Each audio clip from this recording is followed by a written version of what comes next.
ISEER Ishrat के लिए इंसान नहीं, आइशो इशरत के लिए इंसान नहीं, याद रख तू बंदा है मेहमान नहीं। कवि डाक দিয়া কয় তামাশা করার জন্য দুনিয়াতে আসো নাই, হেলায় হেলায় জীবনটাকে নষ্ট করার জন্য দুনিয়াতে আসো না। দুনিয়াতে তো আমি পাঠাইছি রে জান্নাতের মালিক বনার জন্য, কিছু কাজ করার। আমি তোমাদেরকে দুনিয়াতে পাঠানোর সময় আমার তাওহীদের শিক্ষা দেয়া পাঠাইছি, আর তোমাদেরকে কথা বলে দিয়েছি আলাস্তু বিরাব্বিকুম, আমি কি তোমাদের রব নহে? আমরা সবাই এক বাক্যে বলেছিলাম ক্বালু বালা, অবশ্যই আপনি আমাদের। আল্লাহ বলেন আমি জানি মনে থাকবো না, তাই তোমাদেরকে যুগে যুগে মনে করে দেওয়ার জন্য আসমানি কিতাব নাযিল করব, আর আমার পক্ষ থেকে রাসূল এবং নবীদেরকে পাঠাবো। সুবহানাল্লাহ বলে হযরত আদম থেকে নিয়ে আল্লাহ নবী পাঠাইলেন, আসমানি কিতাব নাযিল করলেন, কারো কাছে ছোট কারো কাছে বড়। হতে সবার শেষে আল্লাহ পাঠাইলেন আমার আপনার নবী, বিশ্ব নবী রাহমাতুল লিল আলামিন, সকল নবীদের সরদার, সকল নবীদের ইমাম, যাকে আল্লাহ সৃষ্টি না করলে, নবুয়ত না দিলে আদমের পক্ষেও নবী হওয়া সম্ভব ছিল না। ঠিক কিনা বলেন? আমরা তো আমাদের নবীকে চিনলাম, আমাদের রাসূলকে, আমাদের পয়গম্বরকে চিনলাম, তিনি যে সকল নবীদের সরদার। আল্লাহর হাবিব নিজে বলেন কুনতু নাবিয়্যান ওয়া আদামু বাইনাল মাই ওয়াত তিন, এই উম্মত আমার পরিচয় নাও, আমি তখন থেকে নবী যখন আদমের অস্তিত্ব হয়। সুবহানাল্লাহ। আমাদের সমাজের এক শ্রেণীর ভাইরা আছে, এরা আমাদেরকে দেখলো এরা ওয়াহাবি কাফের, আরো কত কিছু কয়। আহা, তুমি বুঝো না, আসলে তুমি বুঝো না বাবা, তুমি বুঝো না, আমরা তোমাদেরই ভাই। আর যারা তোমাদেরকে এই গালিগুলো শেখায় এরা হলো স্বার্থবাজ। কথা কি ঠিক বললাম? স্বার্থবাজ এরা তোমাদেরকে আইসেই বলে এই ওয়াহাবিদের সাথে মুসাফা করলেও গুনাহ হবে, ওয়াহাবিদেরকে সালাম দিলেও গুনাহ হবে, ওয়াহাবিদের দিকে তাকানো যাবে না। স্বার্থবাজ এরা উম্মতের মধ্যে ফেরকাবন্দি করার জন্য, ফাটল সৃষ্টি করার জন্য ফতোয়া দেয়। কথা কি ঠিক বললাম? মনে করেন আপনার স্ত্রী, প্রিয়তমা স্ত্রী, সারাদিন তাসবিহ জপে, আমি তোমাকে ভালোবাসি, আমি তোমাকে ভালোবাসি, তুমি আমার জানের জান, ফরানের ফরান। স্বামী বলল, গো আমার প্রিয়তমা স্ত্রী, আমাকে এক গ্লাস শরবত দাও, বড় গরম লাগছে, বাইরে থেকে আসছে। হে 1000 দানার তাসবিহ নিয়ে কই তোমাকে ভালোবাসি, তোমাকে ছাড়া কিছুই বুঝি না, শরবত দাও, কই সময় নাই। আপনাদের কি ধারণা এই ভালোবাসা দুইয়া কি পানি খাইব? সে কি আদর করবো না লাথি মারবো? তোমারই ভালোবাসা, আমি কই শরবত দিতে, তুই কোস আমার ভালোবাসা। তাসির রাসূলা ওয়া আনতা তুযহিরু হুব্বাহু ওয়া হাদা লা'আমদি ফিল কিয়াস বাদিউ। যে যাকে ভালোবাসে তার সুন্নাত এবং তার চরিত্র তার মধ্যে বাস্তবায়ন করে। কথা বলেন ঠিক কিনা? আর মুখে বলার নাম ভালোবাসা না, বাস্তবে ভালোবাসার পরিচয় দিতে হয় কাজে কর্মে। আল্লাহর হাবিব পাকে আল্লাহ পাক বলেন, কুল ইন কুনতুম তুহিব্বুনাল্লাহ ফাত্তাবিউনি ইউহিব্বুকুমুল্লাহ ويغفر لكم ذنوبكم والله غفور رحيم ও পয়গম্বর আপনি পৃথিবীর মানুষকে জানিয়ে দেন যদি তোমরা আল্লাহর ভালোবাসার দাবি করো যদি বলো আমি আল্লাহকে ভালোবাসি ফাত্তাবিউনি এটার প্রমাণ দিতে হবে আমার অনুসরণের মাধ্যমে সুবহানাল্লাহ বলেন লাউ কানা হুব্বুকা সাদিকান লা আতাতাহু ফাইন্নাল মুহিব্বা লিমান ইউহিব্বু মুতিউ যে যাকে ভালোবাসে তার অনুসরণ তার কথা মানে এটা হলো ভালোবাসার মাপকাঠি ঠিক কিনা বলে শুধু মুখে বলার নাম ভালোবাসা নয় মাথা থেকে পা পর্যন্ত যাকে ভালোবাসি তার কালচার তার চরিত্র যদি আমার মধ্যে বাস্তবায়ন করি তাইলে বোঝা যাবে আসল ভালোবাসা কথাগুলো আমার বুঝতেছে ভালো করে বুঝে আমাদের মধ্যে ফেরকা বন্দি করার জন্য একজনকে আরেকজনকে দূরে সরানোর জন্য কিছু মানুষ এসে ফেতনা সৃষ্টি করে আমাদের যারা আমরা বয়ান করতে আলহামদুলিল্লাহ আমি গোটা বাংলাদেশে আলোচনা করি আমার মতো এরকম বহু উলামায়ে কেরাম আছে আপনারা কোনোদিন আমাদের ইউটিউবে বা আমাদের কোনো বয়ানে শুনছেন আমরা কাউকে কাফের বলে ফতোয়া দিছি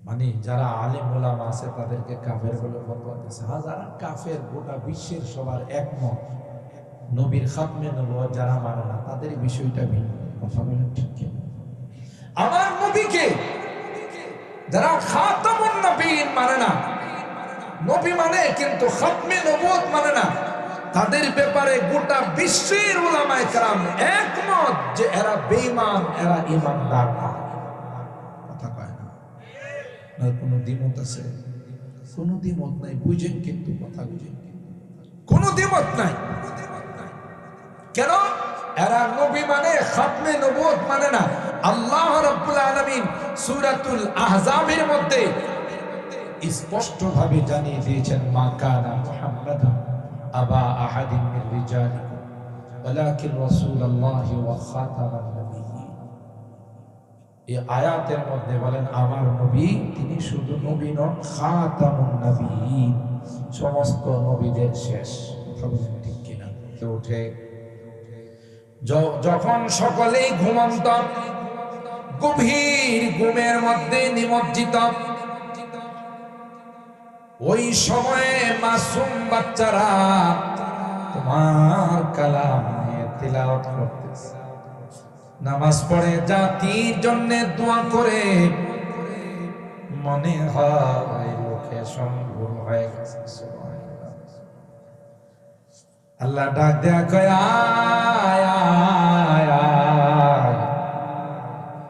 আমি আল্লাহ ওই মাসুম বাচ্চাদের ওসিলায় তোমাদের সবাইকে মাফ করে দিলাম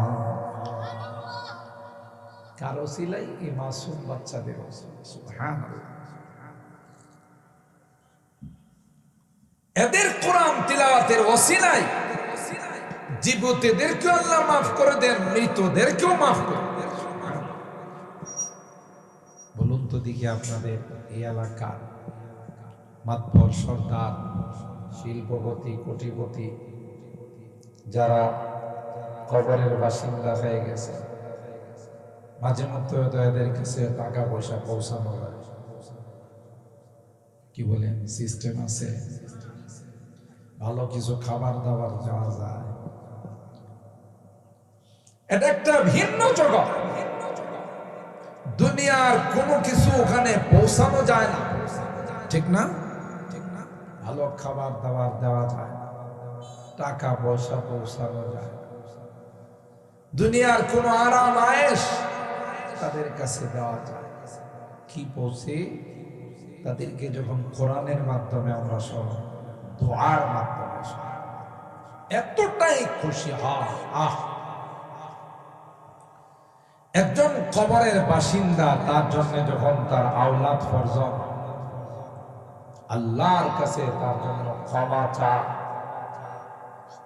সে এতটা খুশি হয় যদি দুনিয়াতে আসতে পারত, তাহলে বলতো যে তোমরা আমার জন্য যখন দোয়া করছো, ক্ষমা চাইছো, তোমাদের এই দোয়া আর ক্ষমার ওসিলায় আল্লাহ আমাকে মাফ করে দিয়েছে। আপনাদের পূর্বপুরুষ যারা এখানে কোরআনের প্রতিষ্ঠান খুলে গেছে, প্রতিদিন এখানে যা তিলাওয়াত হয়, যত জিকির আজকার হয়, নামাজ হয়, ইবাদত বন্দেগী হয়, সব যারা এখানে সহযোগিতা করছে, নাই এই মাদ্রাসা করার পিছনে যারা পরামর্শ দিয়েছেন, বিভিন্নভাবে দান অনুদান দিয়েছেন, আজকে তাদের রূহের মধ্যে সব আমরাও তো একদিন থাকবো, সবাইকে যেতে হবে। দুনিয়া থাকার জায়গা নয়, এখান থেকে সবাই চলে যাইতে হবে, কারণ এটা তো আমাদের আসল বাড়ি না। আসল বাড়ি কোথায় বলুন না ভাই? জানো না কোথায়? বাবা আদম আলাইহিস সালাম, মা হাওয়া আলাইহাস সালাম দুইজনেই কোথায় ছিলেন? জান্নাতে ছিলেন। আমরা তাদের সন্তান না। বাবা মার বাড়ি, বাবা মার বাড়ি যদি এক জায়গায় হয়, সন্তানের বাড়ি কি আরেক জায়গায় হয় না? ওখানে হয়, ওখানে হয়।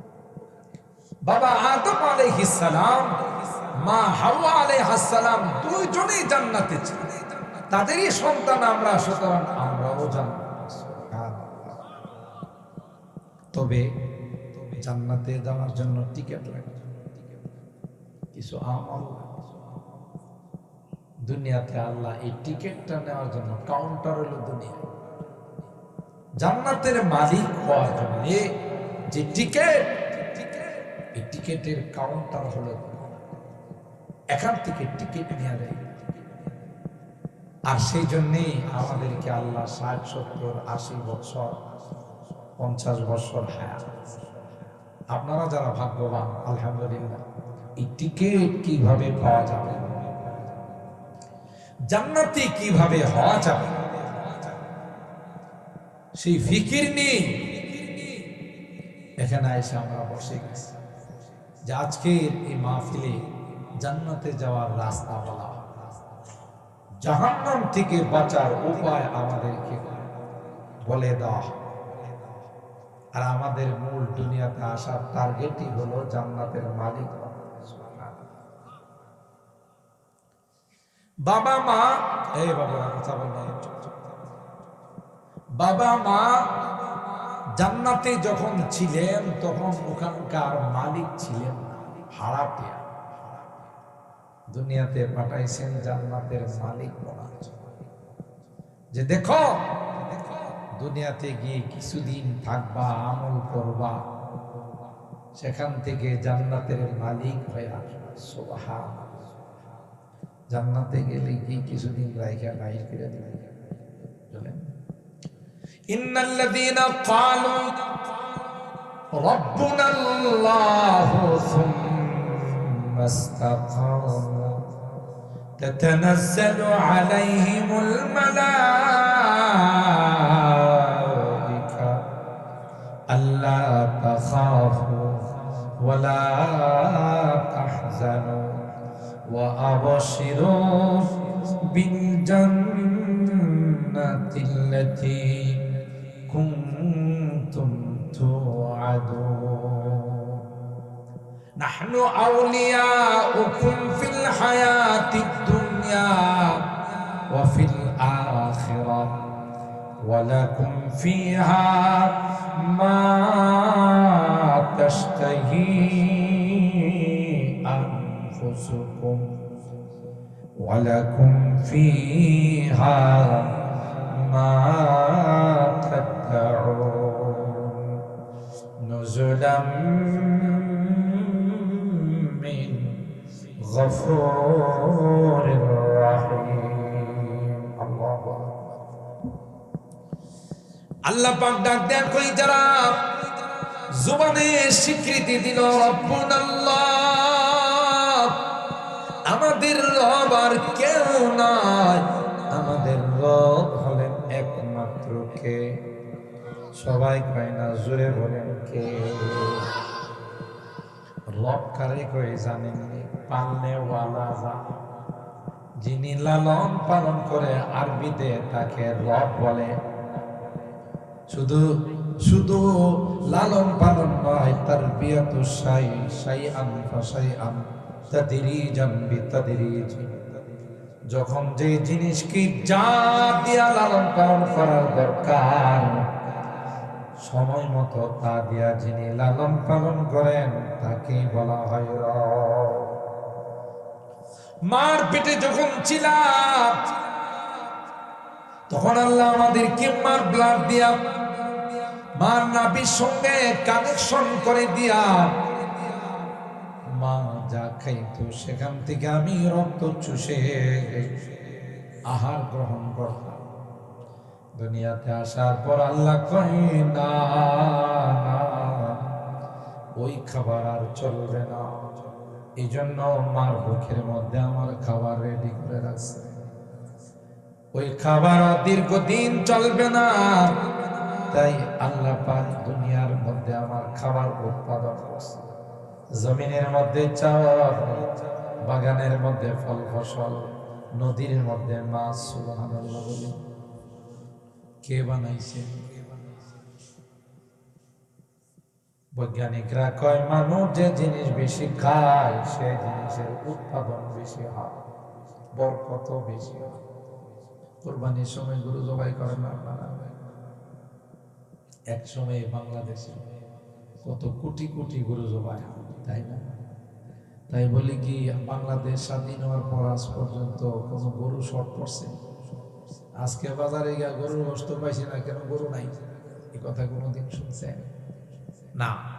বরং যে জিনিস মানুষ যত বেশি খায়, আল্লাহ রাব্বুল আলামিন সেই জিনিসের উৎপাদন বেশি। কোনদিন শুনছেন যে মাছ পাই না? মাছের উৎপাদন বন্ধ, মাছের ফিশারি, মাছ চাষ করা হয়, নদীর মধ্যে আল্লাহ মাছ দেন, ঠিক কিনা? যে জিনিস মানুষের রিজিক, ওই জিনিসের উৎপাদন বেশি। আপনাদের তারো এলাকায় কুকুর আছে না? ভাদ্র মাস আসলে এক একটা কুকুর 1 ডজন বাচ্চা দেয়, কোনোটা হাফ ডজন, তাই না? কিন্তু বছর শেষে তালাশ করলে কয়টা কুকুর খুঁজে পাবে? কোনোটা রিক্সার নিচে পয়রা মরে, কোনোটা সিএনজি, কোনোটা অটো, কোনোটা এমনি মরা যায়। অথচ গরু একটাই বাছুর খায়, তাই না? ছাগলে না হয় 2টা-3টা বাচ্চা দেয়, গরু একটাই দেয়। আর কুকুরে 12টা দেয়। এরপরও শেষ পর্যন্ত দেখা যায় 3-4টা খুঁজে পাওয়া যায়। কেন? এই কুকুর মানুষের খাবার, এই জন্য তার মধ্যে বরকত নাই। গরু মানুষের খাবার, ছাগল মানুষের খাবার, মুরগি মানুষের খাবার।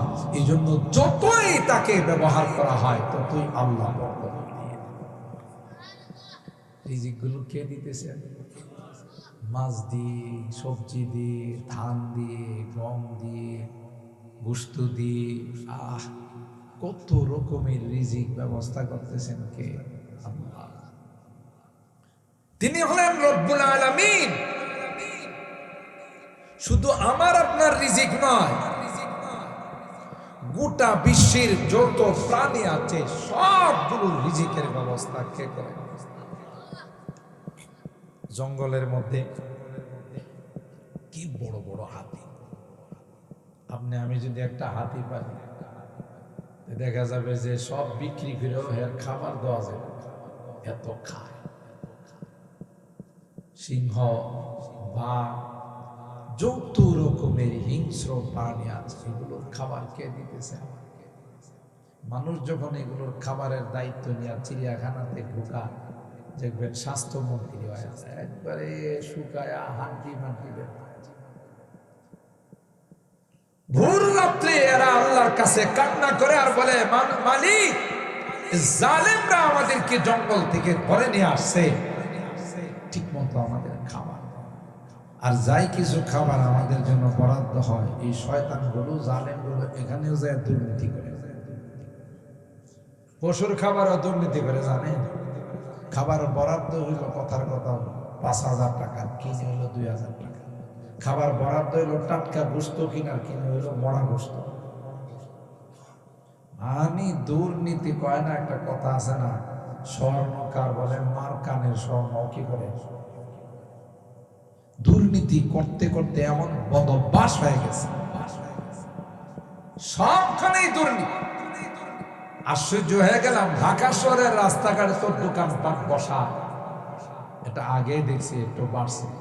এবং দিদিকে যে আপনাদের এলাকা রাস্তাঘাটে দোকানপাট বসা, এলাকাতে রাস্তা দিয়ে চলা যায়, এটির পিছনে চান্দা খায়, দুর্নীতি করে। আল্লাহ রাব্বুল আলামিন বলেন, প্রত্যেকটা প্রাণীকে সময় মতো তার খাবার দেওয়ার দায়িত্ব আমি আল্লাহ। ঠিক না? আমাদেরকে যেমন আল্লাহ টাইম টু টাইম খাবার পৌঁছায়, প্রত্যেকটা প্রাণীকেও টাইম টু টাইম খাবার দেন কে? বলুন বলুন, কে দেন? আপনাদের তারোয়া এলাকার গাছগাছালিতে যে পাখিগুলো বাসা বানায় থাকে, ওদের তো তারোয়া বাজারে কয়েকটা দোকান আছে, তারোয়া বাজারে দোকান আছে,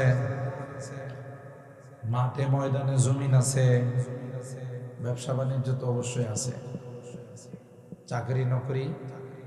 কোনদিন শুনছেন পত্রিকায় আসছে এই কথা যে তারোয়া এলাকার বেশ কিছু পাখি না খায় মারা গেছে? বলে না, কিছুই বলে না, ঠিক কিনা বলেন? কোনো অভিযোগ নাই। আমি বয়ানে বলি, পাখিগুলো সকালবেলা খালি পেটে আল্লাহর কাছ থেকে রিজিকের প্রার্থনা করে বের হয়, সন্ধ্যার সময় ভরা পেটে আইসা বাসার মধ্যে আশ্রয় নেয়।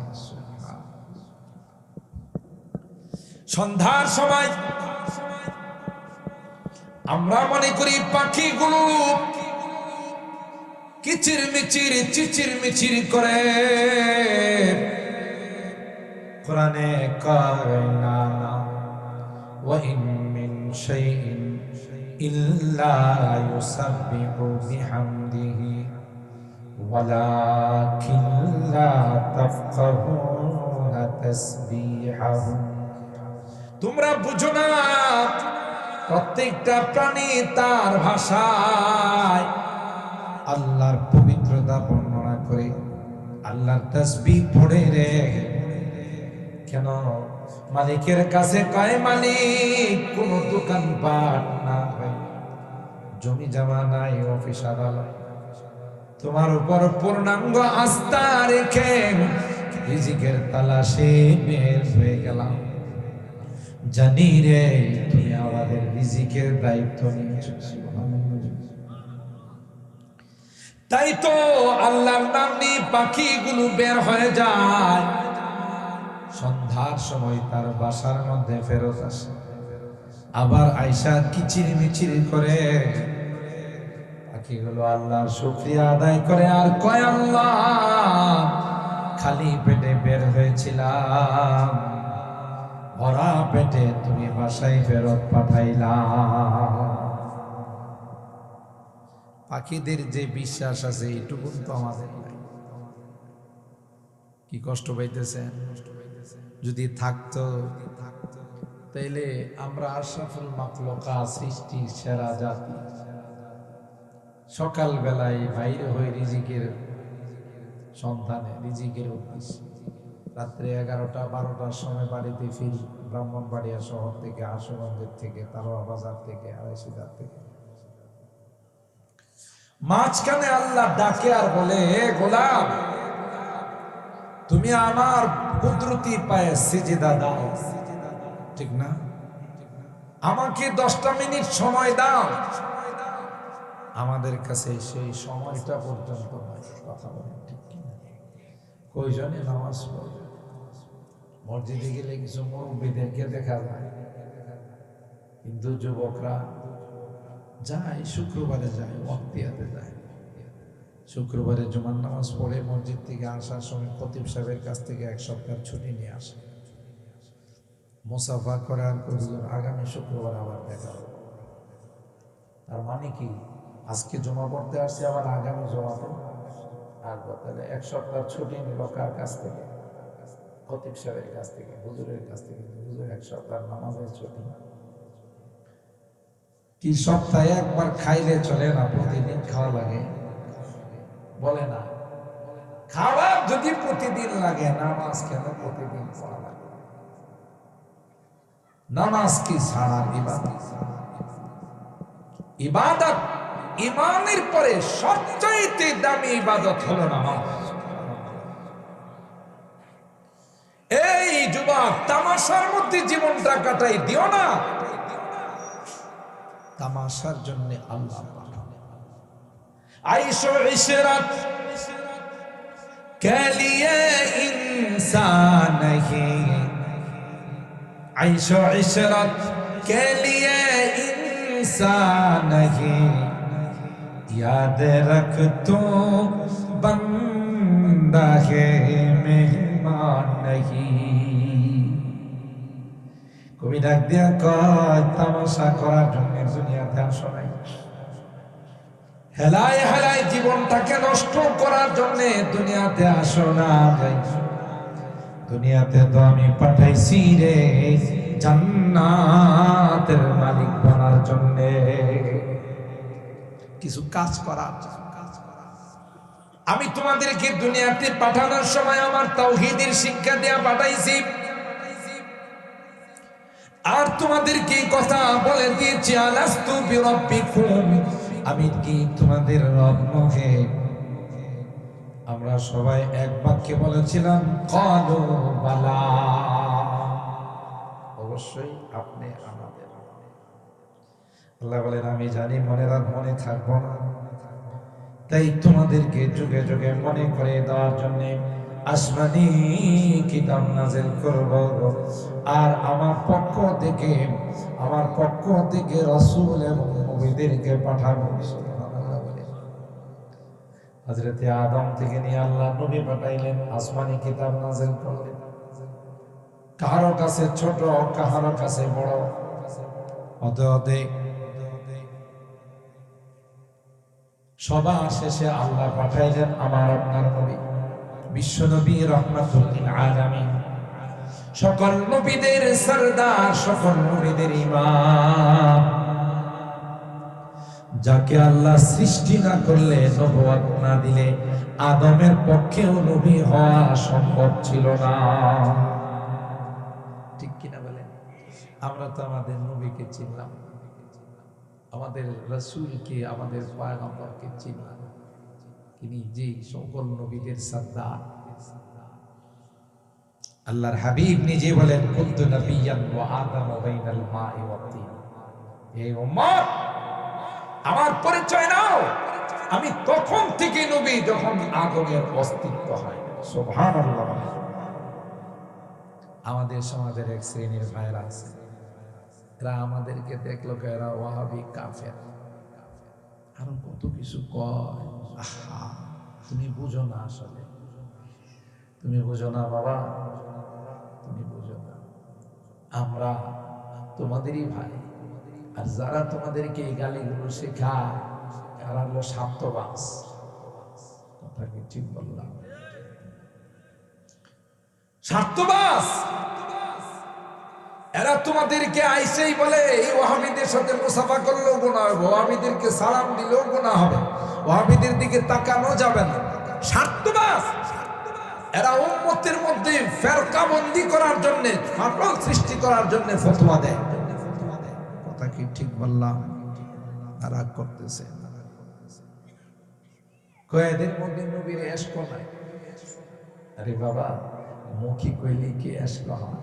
যে যাকে ভালোবাসে তারা আচরণে বোঝায়। এই যে আমার যুবকরা রোনালদোকে ভালোবাসে, নেইমারকে ভালোবাসে, মেসিকে ভালোবাসে, দেখবেন যে চুল কাটে এমন স্টাইল কইরা, মাঝখানে বট গাছ আর চারপাশে হইল তিতাস নদী। কথা কয় আপনাদের তারও এলাকার যুবকরা অবশ্য এরকম না, অন্য এলাকার কথা বলতেছি।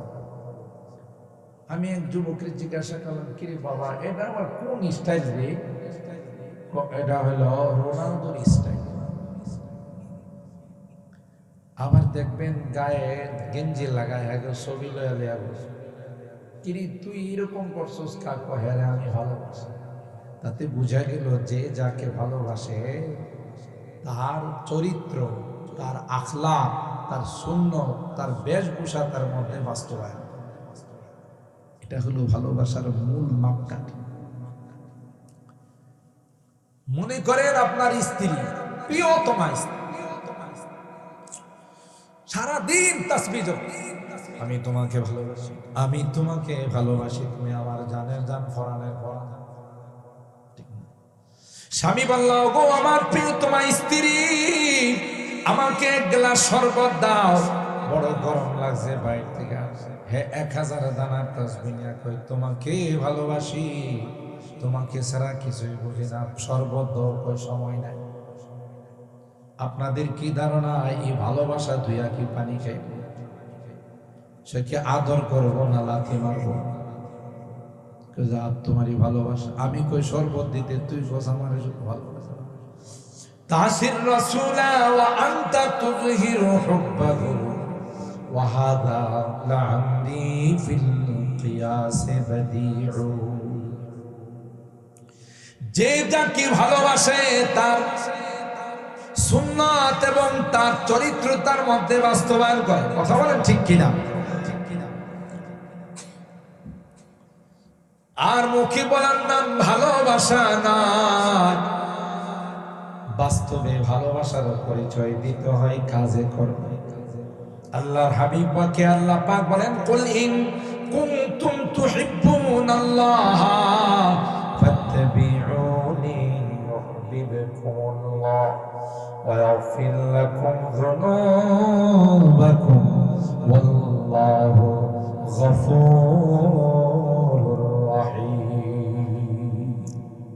ও পয়গম্বর, আপনি পৃথিবীর মানুষকে জানিয়ে দেন, যদি তোমরা আল্লাহর ভালোবাসার দাবি করো, যদি বলো আমি আল্লাহকে ভালোবাসি, ফাত্তাবিউনি, এটার প্রমাণ দিতে হবে আমার অনুসরণের মাধ্যমে। সুবহানাল্লাহ বলেন। লাউ কানা হুব্বুকা সাদিকান লা আতাতাহু ফাইন্নাল মুহিব্বা লিমান ইউহিব্বু মুতিউ। যে যাকে ভালোবাসে তার অনুসরণ, তার কথা মানে, এটা হলো ভালোবাসার মাপকাঠি। ঠিক কিনা বলে? শুধু মুখে বলার নাম ভালোবাসা নয়, মাথা থেকে পা পর্যন্ত যাকে ভালোবাসি তার কালচার, তার চরিত্র যদি আমার মধ্যে বাস্তবায়ন করি, তাইলে বোঝা যাবে আসল ভালোবাসা। কথাগুলো আমার বুঝতেছে? ভালো করে বুঝে আমাদের মধ্যে ফেরকা বন্দি করার জন্য, একজনকে আরেকজনকে দূরে সরানোর জন্য কিছু মানুষ এসে ফেতনা সৃষ্টি করে। আমাদের যারা আমরা বয়ান করি, আলহামদুলিল্লাহ আমি গোটা বাংলাদেশে আলোচনা করি, আমার মতো এরকম বহু উলামায়ে কেরাম আছে। আপনারা কোনোদিন আমাদের ইউটিউবে বা আমাদের কোনো বয়ানে শুনছেন আমরা কাউকে কাফের বলে ফতোয়া দিছি? মানে যারা আলেম ওলামা আছে তাদেরকে কাফের বলে ফতোয়া দিছে। যারা কাফের গোটা বিশ্বের সবার একমত, নবীর খাতমে নবুয়ত যারা মানে না, তাদের বিষয়টা ভিন্ন। কথা বলেন ঠিক কি?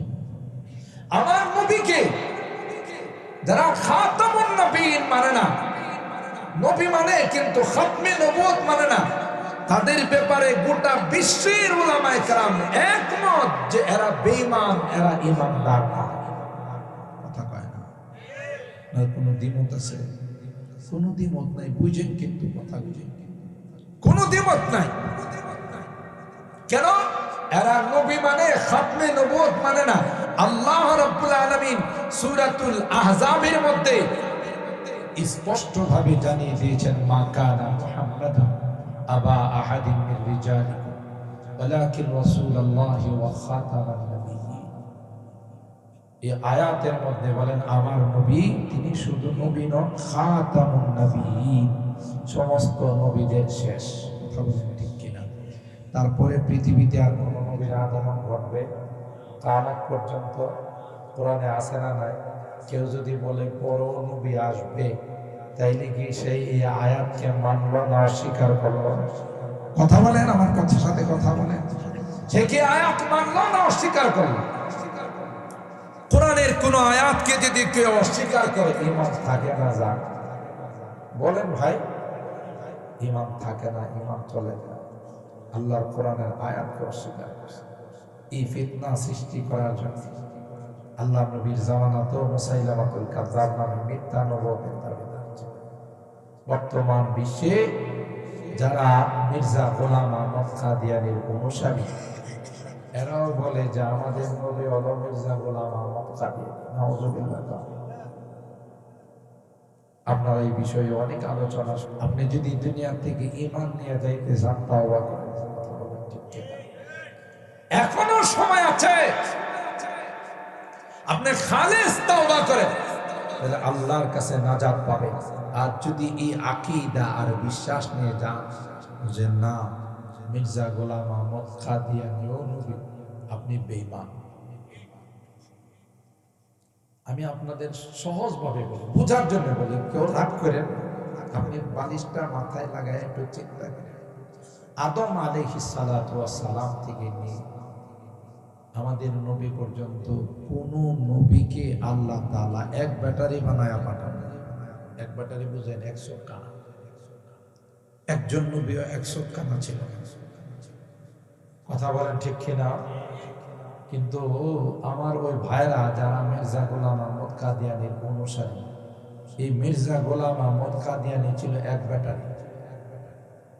বুঝতেছেন কথা? এক ব্যাটারি। 2 নাম্বার তার গুণ ছিল তাফসীরা। তাফসীরা বুঝেন তো? বাংলাতে একটা কথা আছে না, ছাগলে কি না খায় পাগলে কি না করে, আছে না? ওই ছিল ওই মার্কা। কেন?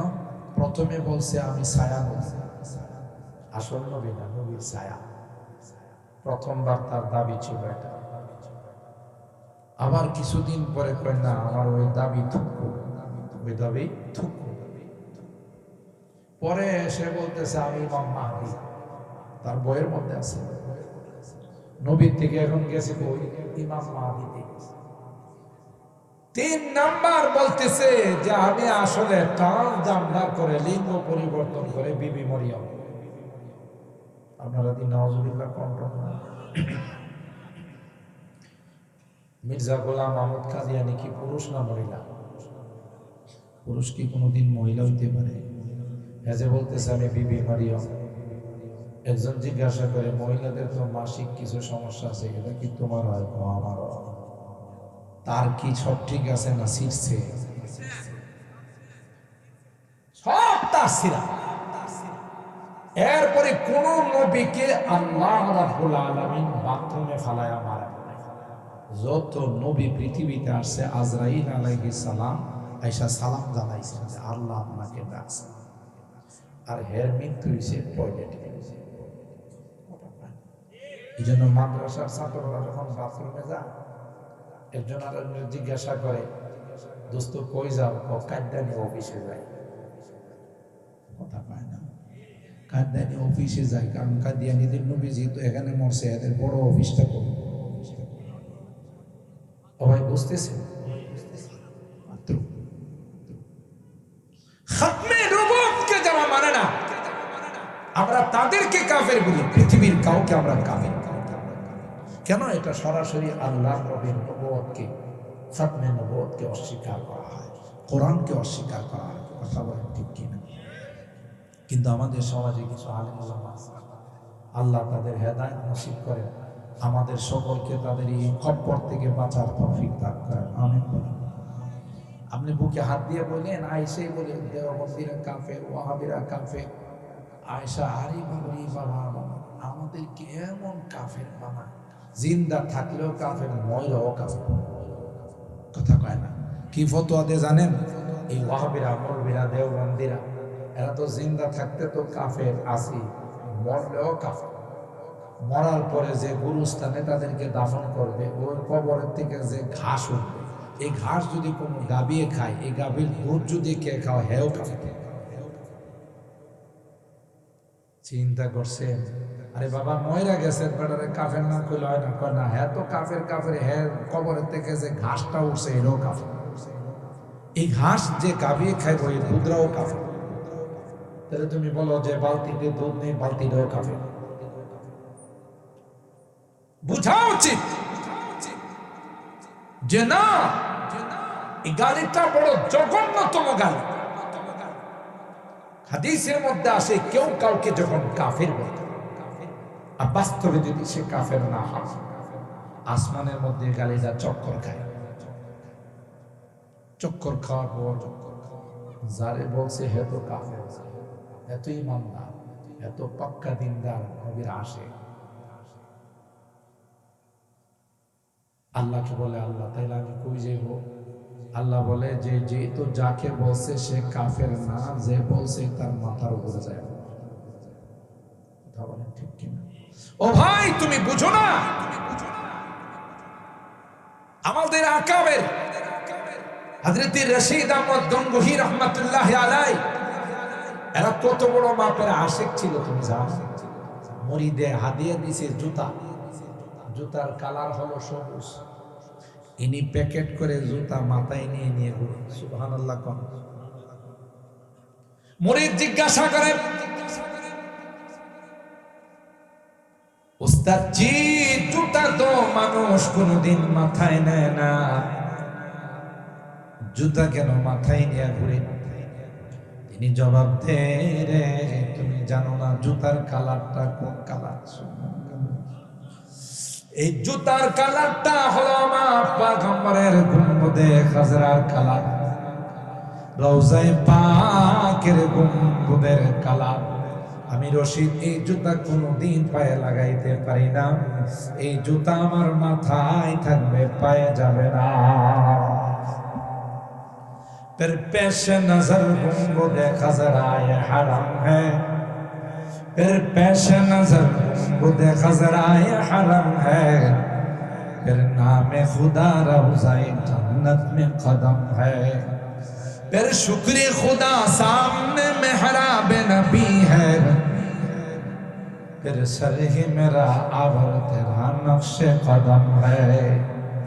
हर मोये बदन भी जुज़बा बन की करे शुक, যদি গোটা জীবন প্রতিটা পশমে পশমে যদি পয়গম্বরের শুকরিয়া আদায় করা হয়, জীবন শেষ হয়ে যাবে, আল্লাহর পয়গম্বরের শুকরিয়া আদায় করে শেষ করা যাবে না। ঠিক কিনা বলেন? তিনি খাতামুন নবীন, শফিউল মুসলিমিন। সুবহানাল্লাহ। সুতরাং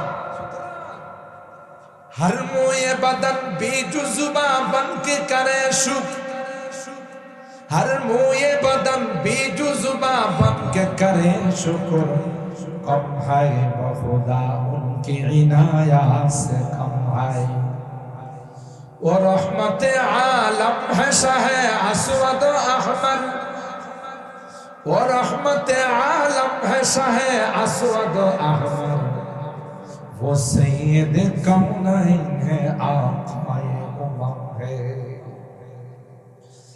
रग रग में मोहब्बत हो रसूल अरबी की, जन्नत के खजाइन के यही बही सनम है, दिल नाते रसूल अरबी कहने को बेचाए, आलम है तहय्युर का ज़ुबान कलम है। বলে গুম্বদে খাজরার কালার এই জুতা, এটা রশিদের পায়ে যাবে না, এটা রশিদের মাথায় থাকবে। কাকে বলে আশিক রাসূল বুঝতে হবে, শুধু একদিকে গেলেই চলবে। মুহতারাম হাজিরিন, তাই আসুন, দুনিয়ার জিন্দেগিটা বেশি দিনের নয়। পূর্বপুরুষরা ছিলেন, ওনারাও চলে গেছেন, আমিও চলে গেছেন। কিছু সামান নিয়ে দুনিয়া থেকে। আর এই সামানের মধ্যে সবচাইতে বড় সামান হলো আল্লাহর কালাম, কোরআনের মহব্বত, কোরআনের পাখিদের মহব্বত, কোরআনের মাদ্রাসার মহব্বত অন্তরে থাকবে। আল্লাহর কসম, নবী বলেন কবরে দেওয়ার সাথে সাথে আল্লাহর কালামকে আমার মাথার উপর বন্ধু বানায় বসায়। সুবহানাল্লাহ, জোরে কমেন না? অবশ্য আপনার আমার সন্তান তো এক সপ্তাহ কবরে অবশ্যই থাকবে, কয় না?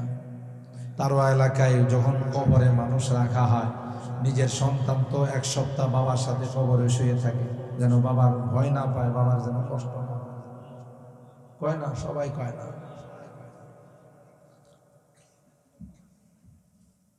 কেউ থাকে না। এখন ভিতরে আসছে আলহামদুলিল্লাহ বলে। আমার মনে হয় আপনারা সবাই রোজা রেখে আসছেন, আওয়াজে মনে হচ্ছে সবাই রোজা রাখছেন। আওয়াজ নাই আপনারা জোরে বলেন আলহামদুলিল্লাহ, আরো জোরে বলেন আলহামদুলিল্লাহ। সুদূর পাকিস্তান থেকে আগত যে মেহমান আজকের মাহফিলের মাধ্যমে আমাদের মাঝে উপস্থিত হয়ে গেছে, সবাই কম আলহামদুলিল্লাহ। আপনারা খুশি না বেজা? হযরত সময় মতো তার মূল্যবান নাসিহা, আমি আমার আলোচনার ইতি টানতেছি, দু একটা কথা বলি শেষ। এই কোরআনের মাদ্রাসাটাকে আমরা মহব্বত করবো তো ইনশাআল্লাহ। কি লাভ জানে? এক নম্বর লাভ হলো এই কবরে আল্লাহ বন্ধু বানায়া কোরআনকে আমার মাথার উপর বসাতে বলবে, দোস্ত তোমার কোনো টেনশন নাই, তুমি আমাকে চিনো, আমি কে? আমি সেই কোরআন, সেই কালাম, যার মহব্বতে আজকের মাহফিলে তুমি আসার নামাজ পড়েই প্যান্ডেল কানায় কানায় ভরে গেছে। তোমার কোনো টেনশন নাই, আমি তোমার সাথে আছি। যতক্ষণ পর্যন্ত তোমাকে আল্লাহর জান্নাতের মেহমান না বানাবো, ততক্ষণ তোমার সঙ্গ ছেড়ে দেবো। নামাজ যারা পড়ে 5 ওয়াক্ত না, শুধু জুমা, নামাজও ডান পাশে বন্ধ হয়ে বসে থাকে, রোজা বাম পাশে। এই যে দান খায়রাত গুলো কোরআনের মাদ্রাসায় আপনারা করছেন, মাহফিলে করছেন, ভালো ভালো কাজে করেন, এগুলো পায়ের নিচে বসে যাবে। সুবহানাল্লাহ বলে বসে বলবে, দোস্ত আমাকে চিনো, আমি কিন্তু ওই যে কোরআনের মাদ্রাসায় দান করছিলাম, কোরআনের মাদ্রাসায় যে মহব্বত করছিলাম, আল্লাহ আমাকেও বন্ধু বানায় তোমার পায়ের নিচে বসাই দিয়েছেন। সুবহানাল্লাহ, অভাব নাই। কোরআনের পাখিরা আল্লাহর কাছে সুপারিশ করবে, আল্লাহ এই তারওয়া এলাকার মানুষ আমাদের দারুল কোরআন মাদ্রাসাটাকে কলিজা দিয়া ভালোবাসে। সুবহানাল্লাহ, নিজের সন্তান থেকে বেশি মহব্বত করছে। আল্লাহ এদেরকে ছাড়া তোমার জান্নাতে যাব। সুবহানাল্লাহ, আপনার বন্ধু যে মৌলবীরা আয়েশা ফতোয়া দিত, অমুক কাফের তমুক কাফের, লাইফ মেরেও পাবেন না, বাটি চালান দিয়েও পাবেন না, বরং উল্টা পাল্টা বলে থাকলে নিজেরাও যাবে বাম কাতারে। তখন আপনি যদি বলেন, হুজুর আপনারা না এত মহব্বত করতাম, আপনাদেরকে না এত ভালোবাসতাম, এখন তো বিপদে পড়ছি, তো বিপদ তো দূরে কেনা, আমারও কথা কয় না। আমিও তোদেরকে উল্টা পাল্টা বুঝাইছি, যে কারণে এখন বিপদ তো শুধু আমার না, তোমাদেরও বিপদ। আল্লাহর ওয়াস্তে হাতে পায়ে ধরে বলে, যা একটু বুঝে শুনে চলতে হবে। কার সাথে সম্পর্ক রাখবেন? হযরত বড় হুজুর রাহমাতুল্লাহ আলাইহি বলতেন, কারে সাইরা কারে দর্শ চিন্তা করুন। কার সাথে আপনার দুনিয়ার সম্পর্কটা থাকবে, কাকে ভালোবাসবেন, এটা আপনাকে নির্ণয় করতে হবে, ঠিক করতে হবে। পরবর্তীতে পস্তাবেন, আফসোস করবেন, লাভ হবে না।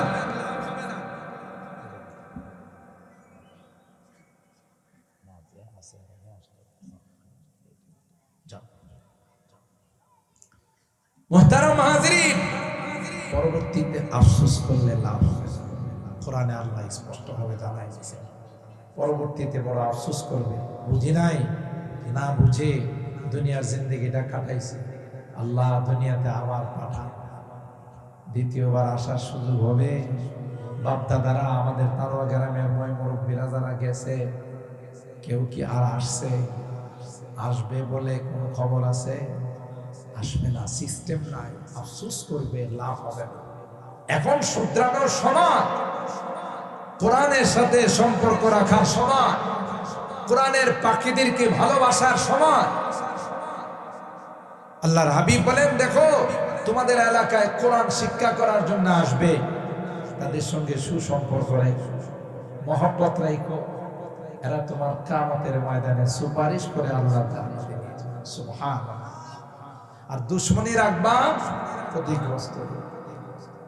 তা আপনাদের এই মাদ্রাসা, আপনাদের প্রাণ প্রিয় এই প্রতিষ্ঠান, আমি আপনাদেরকে বলে যাব, মহব্বত কইরেন, সব বাদ দিয়া কোরআনের মাদ্রাসাকে ভালোবাসেন, কোরআনের পাখিদেরকে ভালোবাসেন অন্তর দিয়া।